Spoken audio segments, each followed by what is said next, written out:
As I may have mentioned before, we're now entering less familiar, less nostalgic territory on my end, because for some reason, I didn't have very warm memories of this episode, if any at all. Maybe it was because 13-year-old me was starting to get hormonal and impatient. Maybe I just forgot to record the 2009 specials on DVD. Who knows? Who cares? It's definitely been one of the most requested episodes in my time reviewing this show. I know for a fact you patient people have been anticipating this video for a long time. Now, after watching it a couple of times, I'm ready to gush about it. When you're done watching this review, you can check out my video on the 2005 episode, The Unquiet Dead, that's now available exclusively on my Patreon page, as well as a reaction video to the first series of the Sarah Jane Adventures. Now, without further ado, let's get on with the review.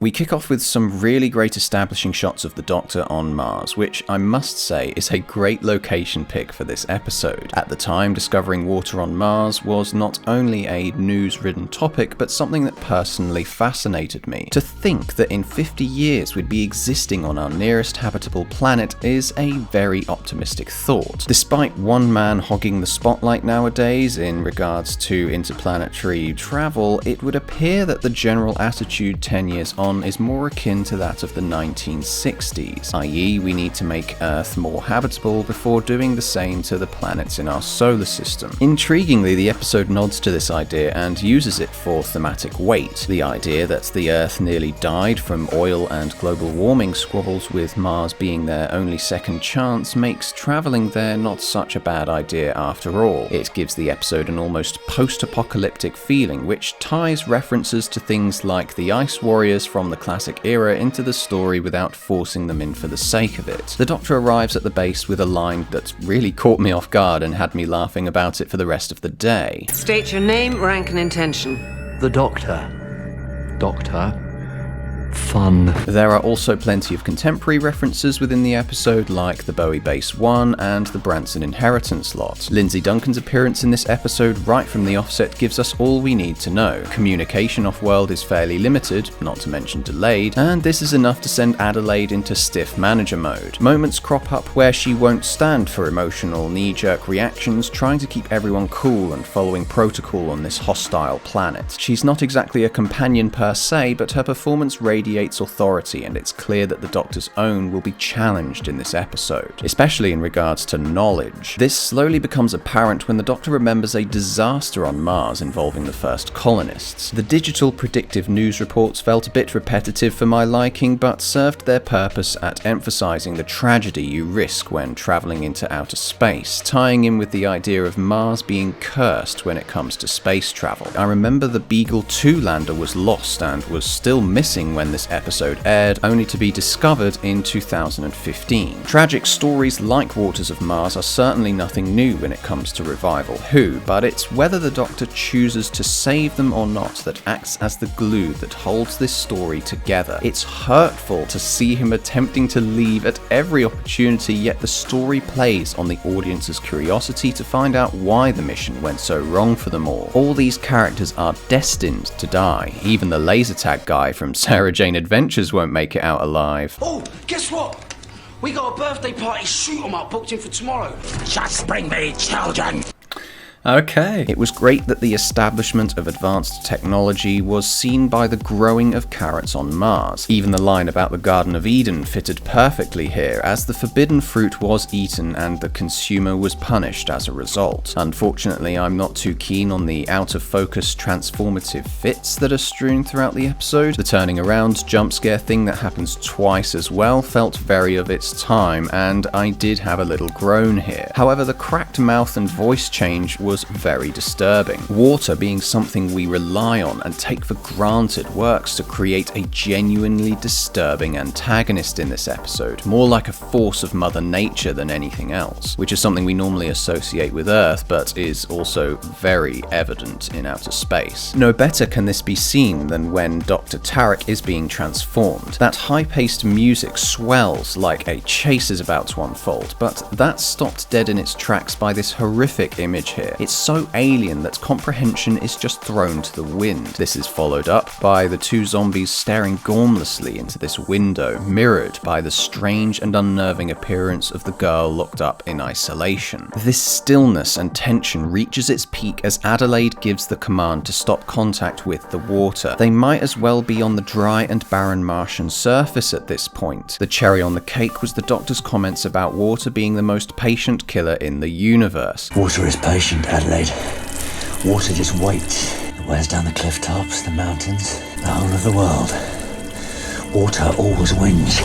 Holy cow, that sent shivers down my spine. The technical quality of this episode is a marvel. The quality of CGI jumps up considerably from Planet of the Dead and is used sparingly too. Even Little Gadget is a perfect piece of design work and serves so many purposes throughout the episode. The Doctor's mistrust of such a creature makes his utility that much more satisfying as he transports people across the base and activates the TARDIS at the end. The signature segue sequence with the Doctor and Adelaide was truly fantastic. I loved that Gadget has this weird connection with his operator as he shakes and screams when entering turbo mode. I will say that the sets leave a lot to be desired, especially that botanical garden, but simultaneously this is the first Mars colony and understandably it won't be as functional or flashy as we may imagine it to be. With the accompanying CGI exterior shots we get a fantastic idea of the geography of the base. Another honourable mention has to go to the pacing of this episode. It's quiet and still when it needs to show fear, and as soon as an order's given from Adelaide, the fast-paced music ramps up and every individual is running around at the double. There's a clear respect for their leader here. By the time the monsters have started infecting people, there isn't a dull moment to be found. The only exception to this is whenever we see the Doctor standing alone, hesitant and torn. Even though the future is unknown to the audience, it is still history to him. Better still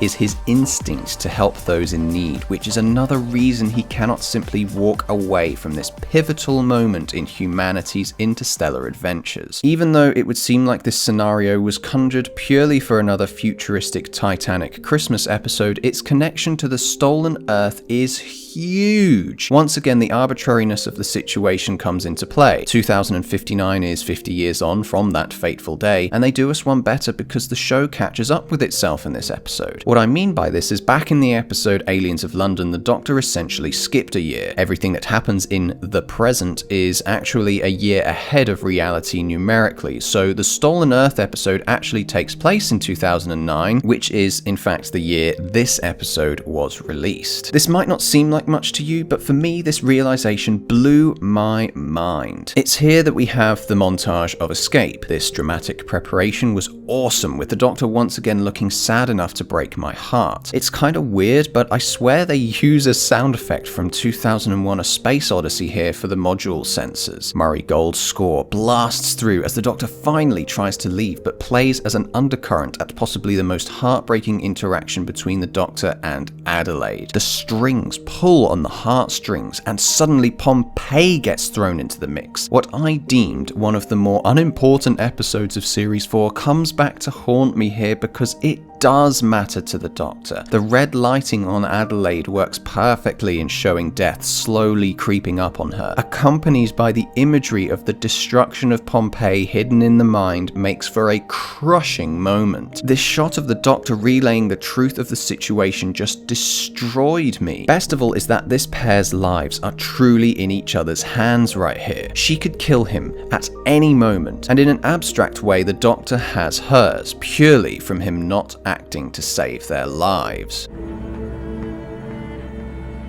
You die today. The fact her power and authority shrink into helplessness is the peak of Duncan's performance in this episode. The fear of water now deeply instantiated into the story, just seeing it pour out of the ceiling is frightening. Water is actually fucking scary. Worst of all is the audio and people's dying cries flooding the Doctor's ears. The deputy, technician, and robot operator's deaths are all so unique, yet all have that insidiously aquatic nature to them. The Shuttle Explosion really reminded me of when rockets have gone to space and have just exploded with people inside. Nature is just indiscriminate and cruel, and the Doctor is just left staring at the inferno, and by extension, Mother Nature, at her worst. All the quotes flying around creates an awesome moment with some amazing shots to accompany it. The colour of the Doctor's spacesuit resembles fire in colour too. Then, in total contrast to the darkness and orange, we get the bright blue light with the Doctor's silhouette imposing on the screen. As much as it felt to me like he was bound to return at the last minute,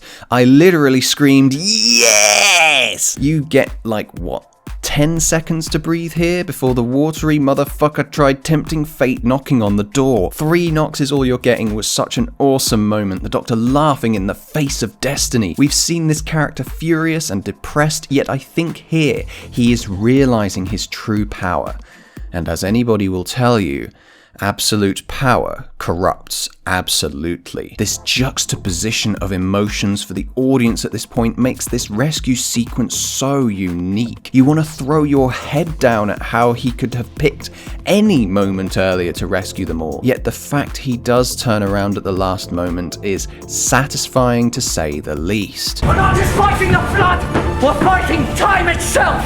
And I'm gonna win! How can you root for and condemn somebody simultaneously? This moment was when I realised just how much I love Tennant as the Doctor. You're put into the position, like the companions, where you love and hate him at the same time. That is what makes the Doctor such a good protagonist, and the fact it's taken me this long to realise this is shameful on my part. The Doctor then used the robot, who's waterproof apparently, to get them all out of this mess. I loved his urging it on like waiting for an old computer to boot up or something. It really hammers home the reason why we get robots to go to Mars instead of humans. It was kind of strange seeing the woman who got blown up by the rocket earlier suddenly giving this ice the screaming treatment with all the others raising their arms, but the music that plays after GG activates the TARDIS was perfect. The whole climax leading to the explosion felt so deserved. They do us one better by replaying the footage of the explosion from outer space, signifying the tiny mark humanity made on the red planet. The ending of the episode acts sublimely on that rejection of the Doctor going God mode here. It feels very weird that nobody appreciated the Doctor's efforts, but it's so bloody effective at leaving the story on a sour note. This shows the Doctor's regression. He should never be left without a companion because he just goes mad with power. This clash between the Doctor and Adelaide proves this aspect to ring true. The realization at the end that he hasn't actually changed anything in spite of his efforts truly burns the soul. They marvelously lead into the finale by showing the snowy surroundings complementing Ood Sigma's appearance, and then we have only one adventure left with Tennant. Oh, that's sad, isn't it?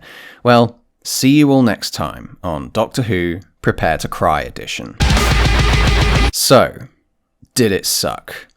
Honestly, most of my negatives are once again so tiny. The story is sublime and overrides any arguments from people who think that the Doctor acts far too much like a god in this era, because this episode proves he has a conscience. The cloister bell tolling at the end of the story marks the end of an era. The Doctor's belief in there being only one Time Lord left in existence is about to be shattered, and he will have to face up to what he has done. I cannot believe this episode just landed on the forgotten pile when I was a teenager, because it is truly outstanding. I give The Waters of Mars a 9.5 out of 10. Thanks for watching. What do you think of this episode? Comment below your thoughts, or join us for a Benny on my Discord server where we'll continue this discussion.